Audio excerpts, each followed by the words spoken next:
My fellow Americans, a moment we have all been waiting for. It is now my great privilege and high honor to be the first person to officially introduce the 46th President of the United States, Joseph R. Biden Jr.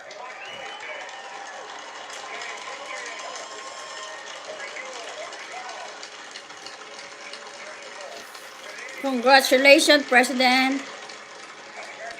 You're a big blessing for everybody in the whole world.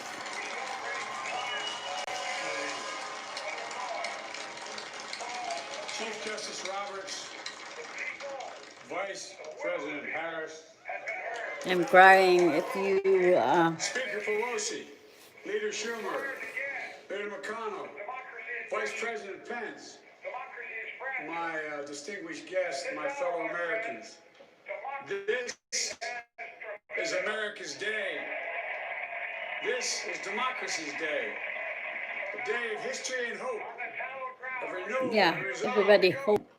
Through a crucible for the ages, America has been tested anew, and America has risen to the challenge. Today, we celebrate the triumph not of a candidate, but of a cause, the cause of democracy. The people, the will of the people has been heard, and the will of the people has been heeded. We've learned again that democracy is precious. Democracy is fragile. And at this hour, my friends, democracy has prevailed. So now, on this hallowed ground where just a few days ago, violence sought to shake the Capitol's very foundation, we come together as one nation, under God, indivisible, to carry out the peaceful transfer of power as we have for more than 2 centuries. As we look ahead in our uniquely American way, restless, bold, optimistic, and set our sights on a nation we know we can be and we must be. I thank my predecessors of both parties for their presence here today. I thank them from the bottom of my heart. And I know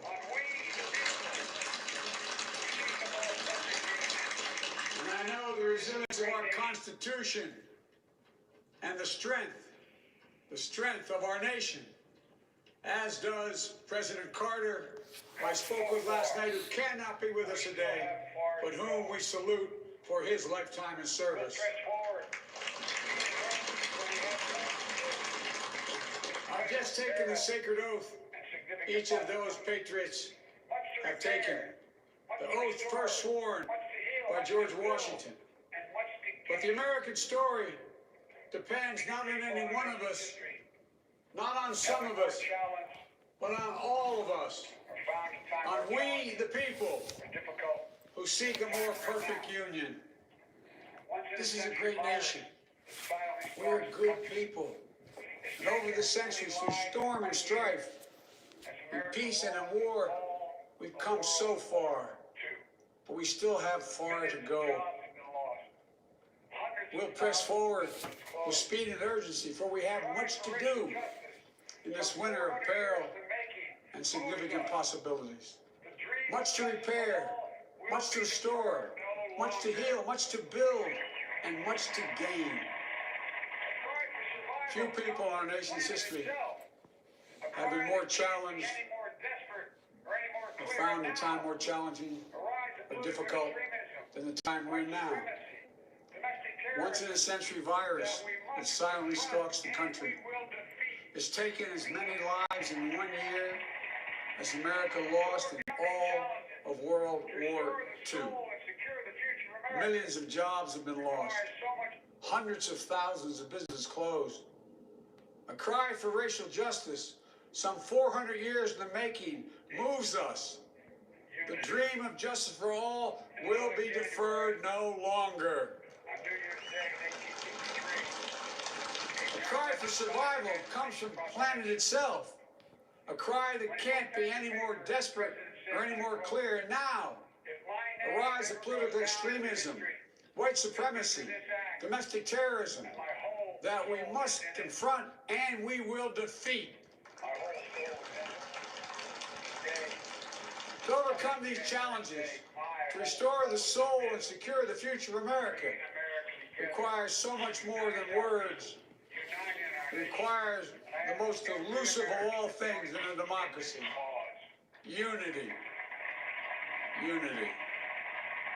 In another January, on New Year's Day in 1863, Abraham Lincoln signed the Emancipation Proclamation. When he put pen to paper, the president said, and I quote, "If my name ever goes down into history, it'll be for this act, and my whole soul is in it." My whole soul is in it. Today, on this January day, my whole soul is in this. Bringing America together, uniting our people, uniting our nation. Right. I ask every One American nation. to join me in this cause.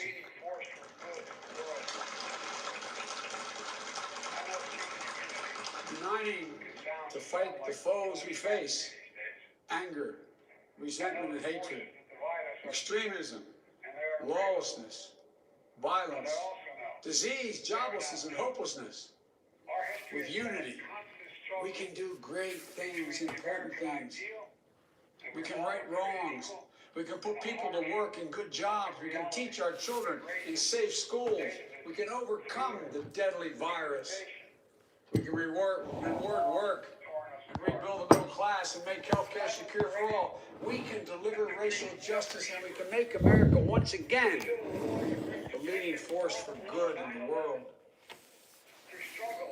I know speaking of unity can sound to some like a foolish fantasy these days. I know the forces that divide us are deep and they are real. But I also know they are not new. Our history has been a constant struggle between the American ideal that we're all created equal and the harsh, ugly reality that racism, nativism, fear, demonization have long torn us apart. The battle is perennial, and victory is never assured. Through Civil War, the Great Depression, World War, 9/11, through struggle, sacrifice, and setbacks, our better angels have always prevailed. In each of these moments, enough of us have come together to carry all of us forward. And we can do that now. History, faith, and reason show the way of unity. We can see each other not as adversaries, but as neighbors. We can treat each other with dignity and respect. We can join forces, stop the shouting, and lower the temperature. For without unity, there is no peace, only bitterness and fury. No progress, only exhausting outrage. No nation, only a state of chaos. This is our historic moment of crisis and challenge. And unity is the path forward. And we must meet this moment as the United States of America. If we do that, I guarantee you we will not fail. We have never, ever, ever, ever failed in America. We've acted together. And so today, at this time, in this place, let's start afresh. All of us. Let's begin to listen to one another again. Hear one another. See one another. Show respect to one another. Politics doesn't have to be a raging fire, destroying everything in its path. Every disagreement doesn't have to be a cause for total war. And we must reject the culture in which facts themselves are manipulated and even manufactured.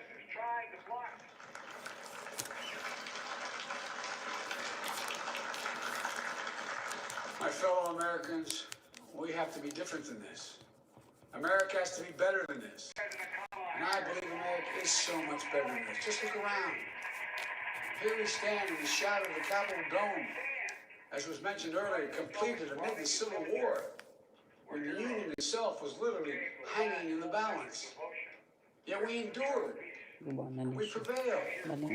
Here we stand, looking out on the great mall where Dr. King spoke of his dream. Here we stand where 108 years ago, at another inaugural, thousands of protesters tried to block brave women marching for the right to vote. And today, we mark the swearing in of the first woman in American history elected to national office, Vice President Kamala Harris. Don't tell me things can't change. Here we stand, across the Potomac from Arlington Cemetery, where heroes who gave the last full measure of devotion rest in eternal peace. And here we stand, just days after a riotous mob thought they could use violence to silence the will of the people, to stop the work of our democracy, to drive us from this sacred ground. It did not happen. It will never happen. Not today, not tomorrow, not ever. Not ever.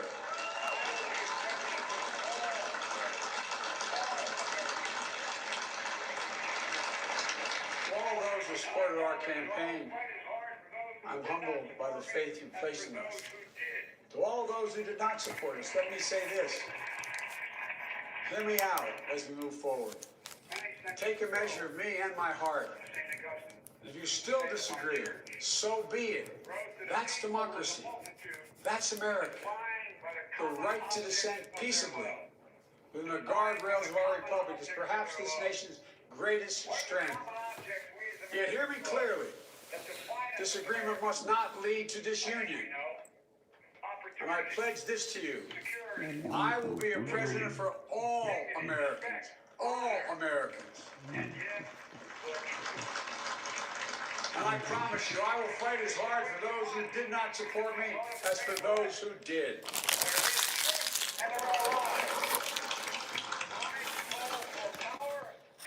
Many centuries ago, St. Augustine, a saint of my church, wrote that a people was a multitude by the common objects of their love. Defined by the common objects of their love. What are the common objects we as Americans love that define us as Americans? I think we know.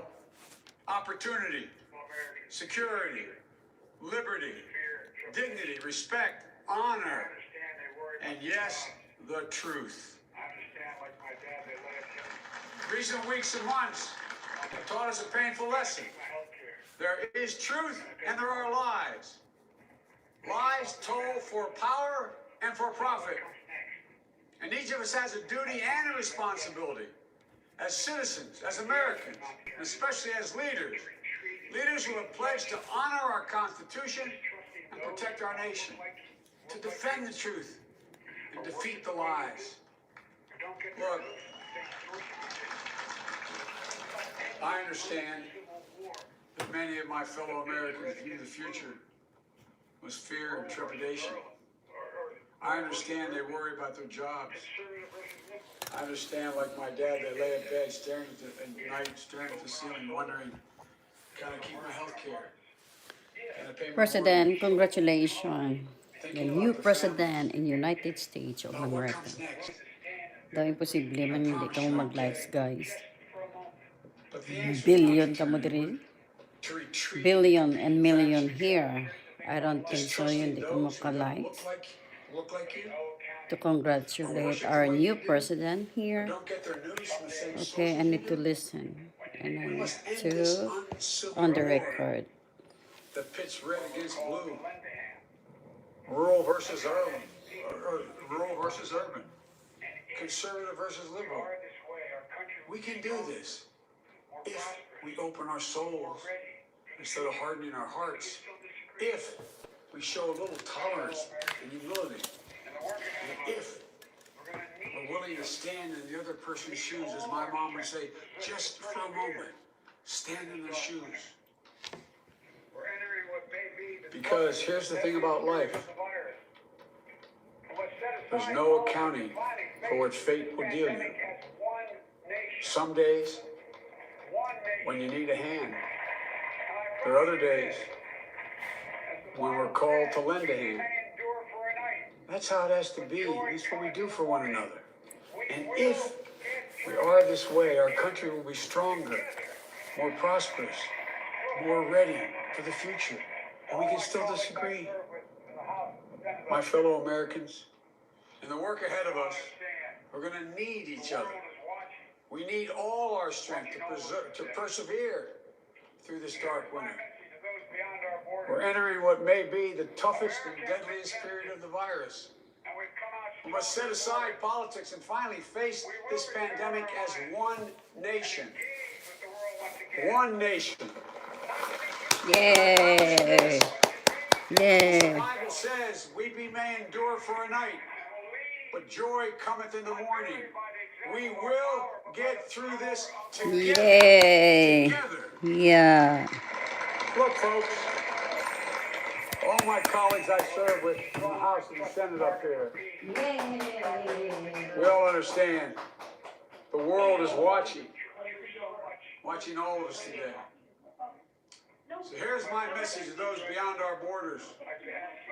America has been tested, and we've come out stronger for it.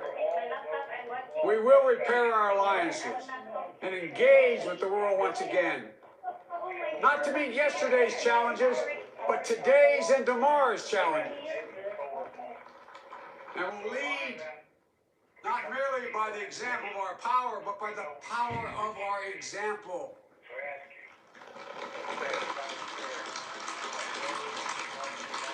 We'll be a strong and trusted partner for peace, progress, and security.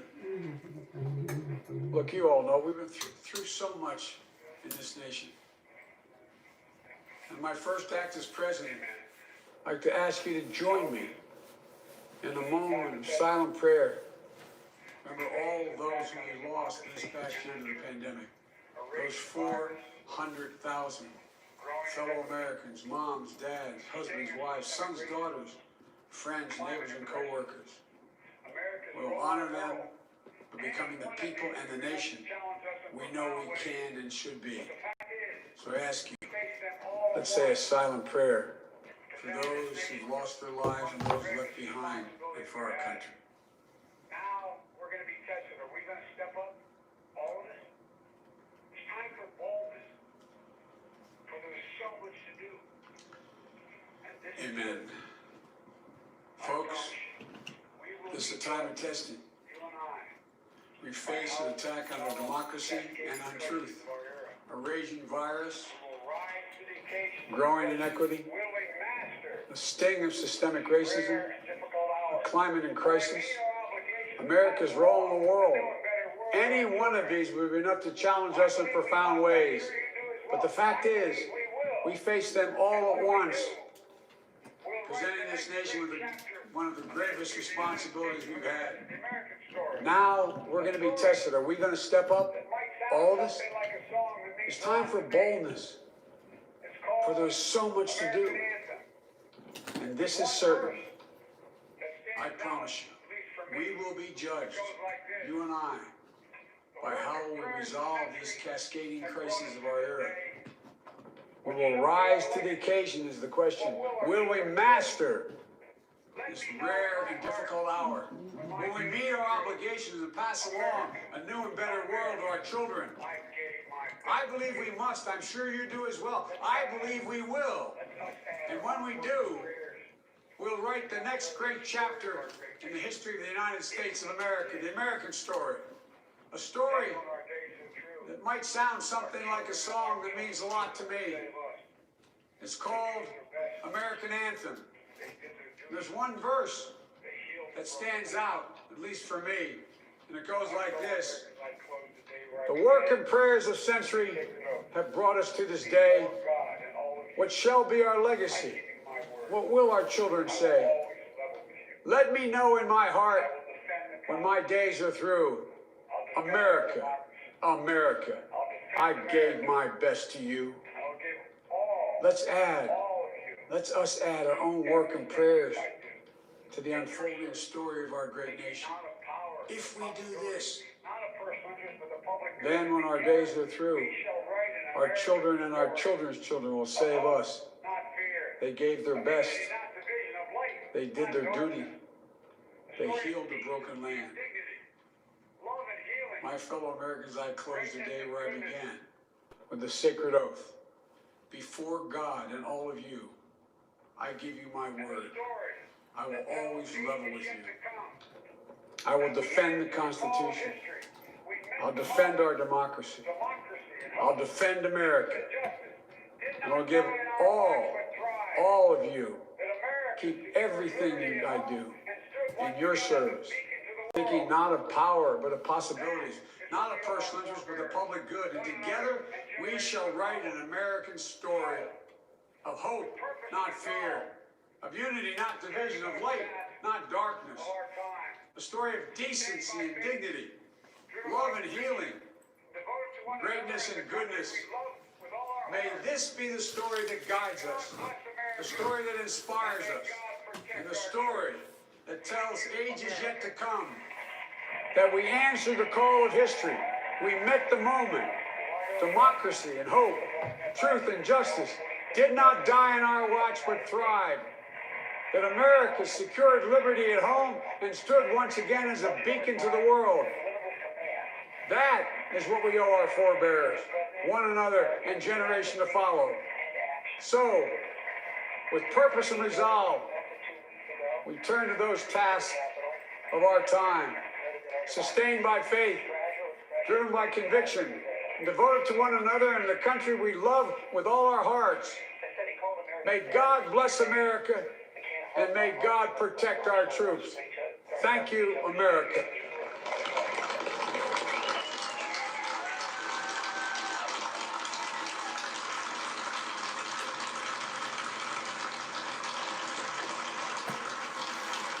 Yay!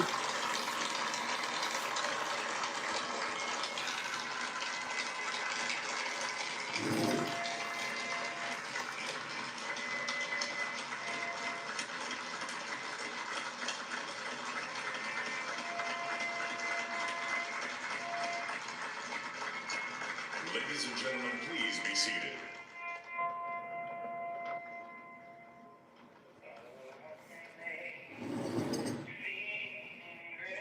Ladies and gentlemen, please welcome Garth Brooks to perform Amazing Grace.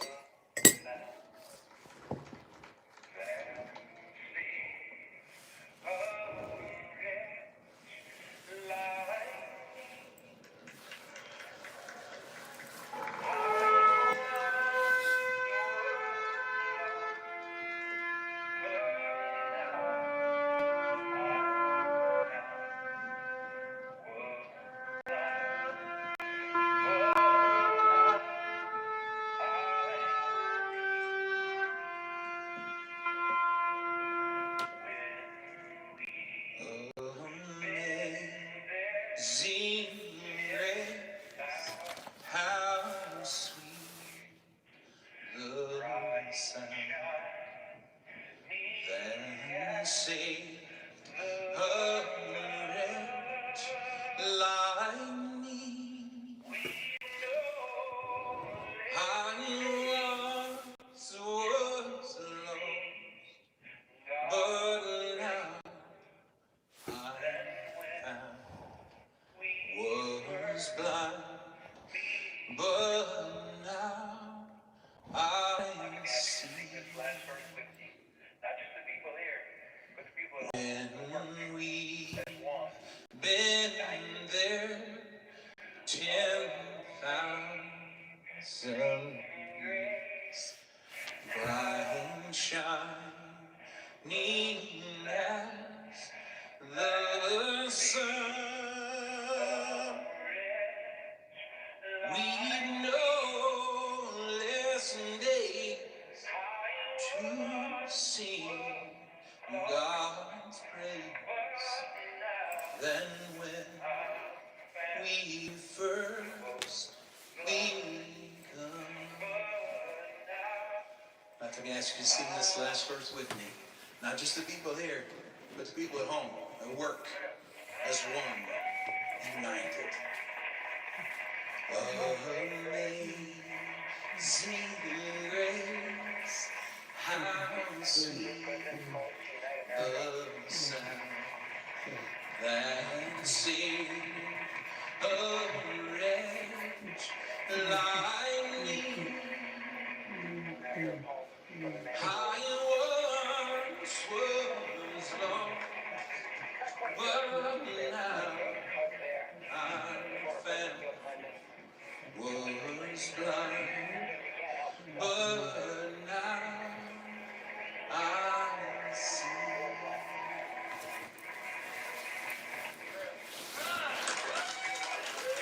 Woo! Congratulations!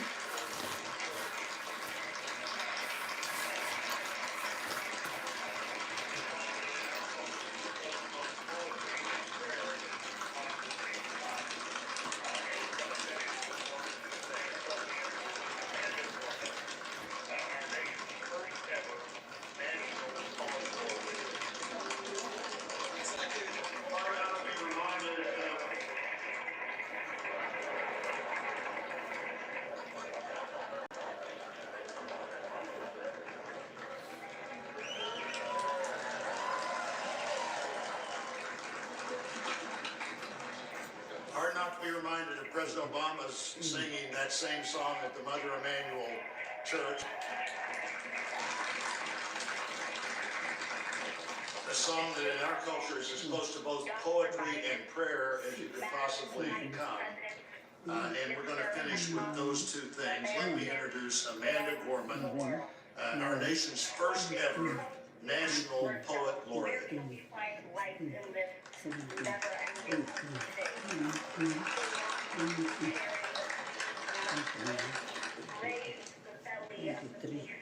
We've learned that quiet isn't always peace. In the long notion of what just isn't always just is. And yet, the dawn of our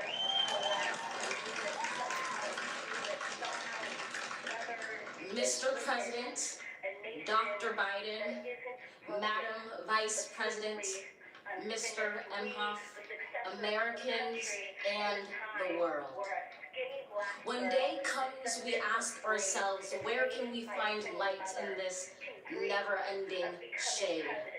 The loss we carry, a sea we must wade. We've braved the belly of the beast. We've learned that quiet isn't always peace, and the norms and notions of what just isn't always just is. And yet the dawn is ours before we knew it. Somehow we do it. Somehow we've weathered and witnessed a nation that isn't broken, but simply unfinished. We, the successors of a country and a time where a skinny black girl descended from slaves and raised by a single mother can dream of becoming president, only to find herself reciting for one. And yes, we are far from polished, far from pristine, but that doesn't mean we are striving to form a union that is perfect. We are striving to forge a union with purpose, to compose a country committed to all cultures, colors, characters, and conditions of man. And so we lift our gazes not to what stands between us, but what stands in the globe. If nothing else, say this is true. That even as we grieved, we grew. That even as we hurt, we hoped. That even as we tired, we tried. That we'll forever be tied together, victorious. Not because we will never again know defeat, but because we will never again sow division. Scripture tells us to envision that everyone shall sit under their own vine and fig tree, and no one shall make them afraid. If we're to live up to our own time, then victory won't lie in the blade, but in all the bridges we've made. That is the promised glade, the hill we climb, if only we dare it, because being American is more than a pride we inherit. It's the past we step into and how we repair it. We've seen a force that would shatter our nation rather than share it, would destroy our country if it meant delaying democracy. And this effort very nearly succeeded. But while democracy can be periodically delayed, it can never be permanently defeated. In this truth, in this faith we trust, for while we have our eyes on the future, history has its eyes on us. This is the era of just redemption. We feared it at its inception. We did not feel prepared to be the heirs of such a terrifying hour, but within it we found the power to author a new chapter, to offer hope and laughter to ourselves. So, while once we asked, how could we possibly prevail over catastrophe? Now we assert, how could catastrophe possibly prevail over us? We will not march back to what was, but move to what shall be, a country that is bruised but whole, benevolent but bold, fierce and free. We will not be turned around or interrupted by intimidation, because we know our inaction and inertia will be the inheritance of the next generation. Our blunders become their burdens, but one thing is certain. If we merge mercy with might and might with right, then love becomes our legacy and change our children's birthright. So let us leave behind a country better than the one we were left with. Every breath from my bronze-pounded chest, we will raise this wounded world into a wondrous one. We will rise from the golden hills of the west. We will rise from the windswept northeast, where our forefathers first realized revolution. We will rise from the lake-rimmed cities of the Midwestern states. We will rise from the sun-baked south. We will rebuild, reconcile, and recover in every known nook of our nation, in every corner called our country. Our people, diverse and beautiful, will emerge battered and beautiful. When day comes, we step out of the shade of flame and unafraid. The new dawn balloons as we free it. For there was always light, if only we're brave enough to see it, if only we're brave enough to be it.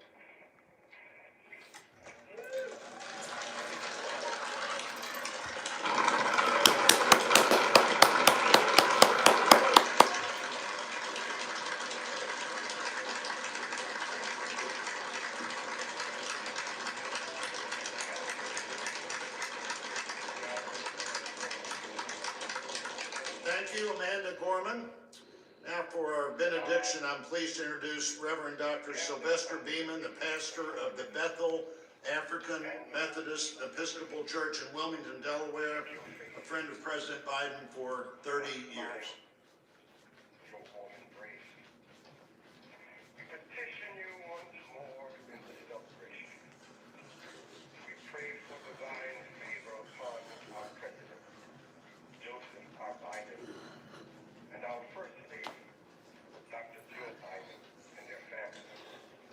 We further ask that you would extend the same favor. As a nation and people of faith gathered in this historical moment, let us unite in prayer. God, we gather under the beauty of your holiness and the holiness of your beauty. We seek your face, your smile, your warm embrace. We petition you once more in this celebration. We pray for divine favor upon our President, Joseph R. Biden, and our First Lady, Dr. Jill Biden, and their family. We further ask that you would extend the same favor upon our Vice President, Kamala D. Harris, and our Second Gentleman, Doug Emhoff, and their family. More than ever, they and our nation need you. We need you, for in you we discover our common humanity. In our common humanity, We will seek out the wounded and bind their wounds. We will seek healing for those who are sick and diseased. We will mourn our dead. We will befriend the lonely, the least, and the left out. We will share our abundance with those who are hungry. We will do justly to the oppressed, acknowledge sin, and seek forgiveness, thus grasping reconciliation. In discovering our humanity, we will seek the good in and for all our neighbors. We will love the unlovable, remove the stigma of the so-called untouchables. We will care for our most vulnerable, our children, the elderly, the emotionally challenged, and the poor. We will seek rehabilitation beyond correction. We'll extend opportunity to those locked out of opportunity. We will make friends of our enemies. We will make friends of our enemies. People, your people, shall no longer raise up weapons against one another. We will rather use our resources for the national good and become a beacon of life and goodwill to the world. And neither shall we learn hatred anymore. We will lie down in peace and not make our neighbors afraid. In you, O God, we discover our humanity. In our humanity, we discover our commonness. Beyond the difference of color, creed, origin, political party, ideology, geography, and personal preferences. We'll become greater stewards of your environment, preserving the land, reaping from it a sustainable harvest, and securing its wonder and miracle-giving power for generations to come. This is our benediction, that from these hallowed grounds, where slaves labored to build this shrine and citadel to liberty and democracy, let us all acknowledge, from the indigenous Native American to those who recently received their citizenship, from the African American to those whose foreparents came from Europe and every corner of the globe, from the wealthy to those struggling to make it, from every human being regardless of their choices, that this is our country. As such, teach us, O God. As such, teach us, O God, to live in it, love in it, be healed in it, and reconcile to one another in it, lest we miss kingdom's goal. To your glory, majesty, dominion, and power forever. Guys, Hallelujah. once in a lifetime na. Glory, Hindi na nakakalik. hallelujah. This is the history of America. Thank you for subscribe and watching. Thank you, thousands of Please remain watching. standing Thank you. as the Armed Remain Forces Color Guard standing. retires our national colors. Yeah. I'm happy for watching. And I'm happy for listening. I wish and I pray no grant and amnesty this year. Because all of our people have some more. Okay, we watch first, my love. Okay, we talk later. Look at, I love it.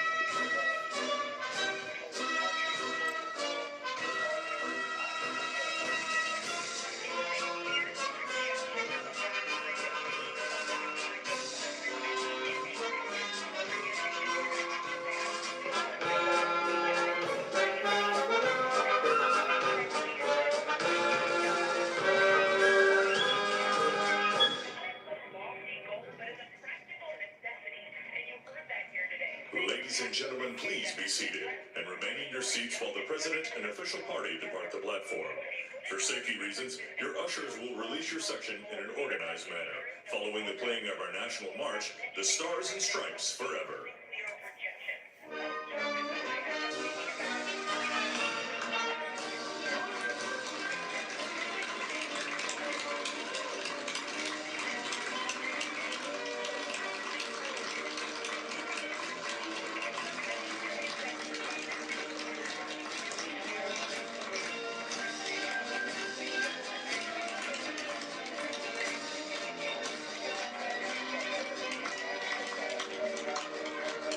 I'm waiting for Bama to speech.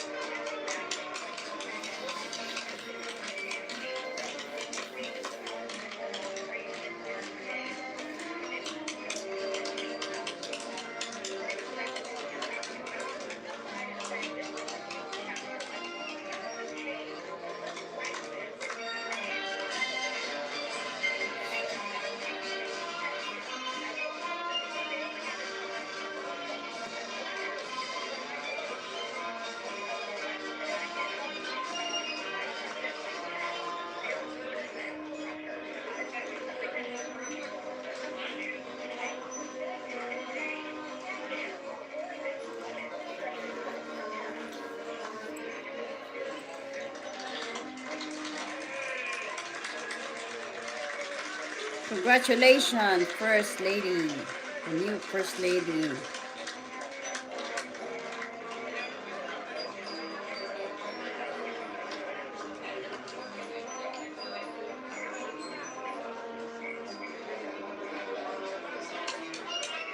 Congratulations, Vice President.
Naba na book niya siya.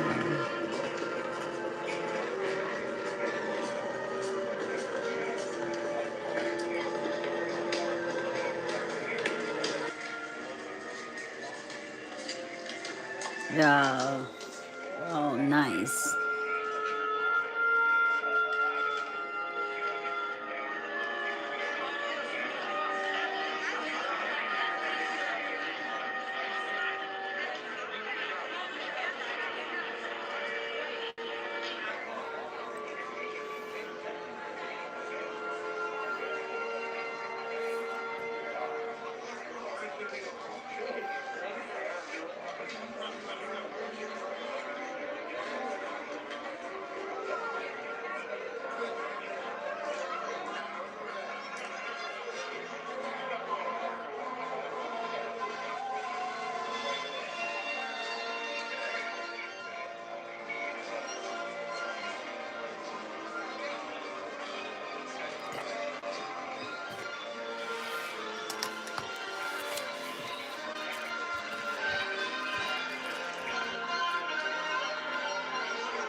That's it.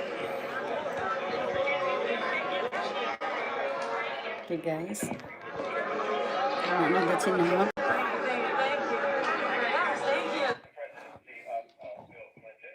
Okay. There is the inauguration of the president. Reject and certify the new president.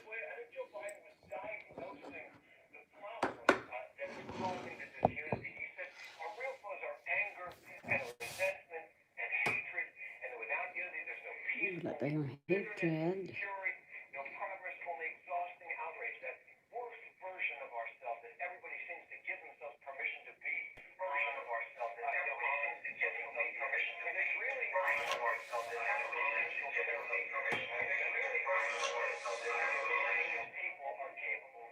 Ay, done na to.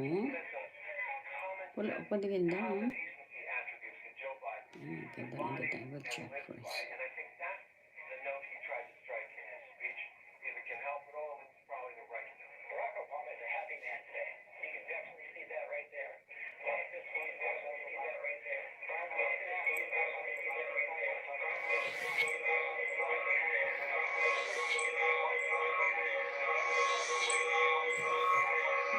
Thank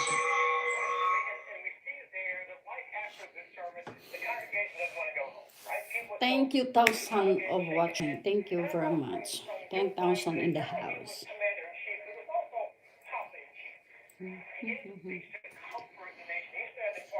Back to work. I wake up early in the morning, around I think 5 o'clock. Ang deliver ko din, may work pa siya. Hindi na antok ako. But,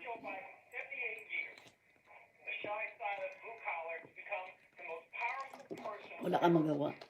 Ang pasyente ko take shower siya daw. Nagdala ako ng pagkain ko. Nag-watch siya ng TV. Sabi niya, mag-watch ka ng TV doon sa may dining. Sabi ko dito na lang sa aking air.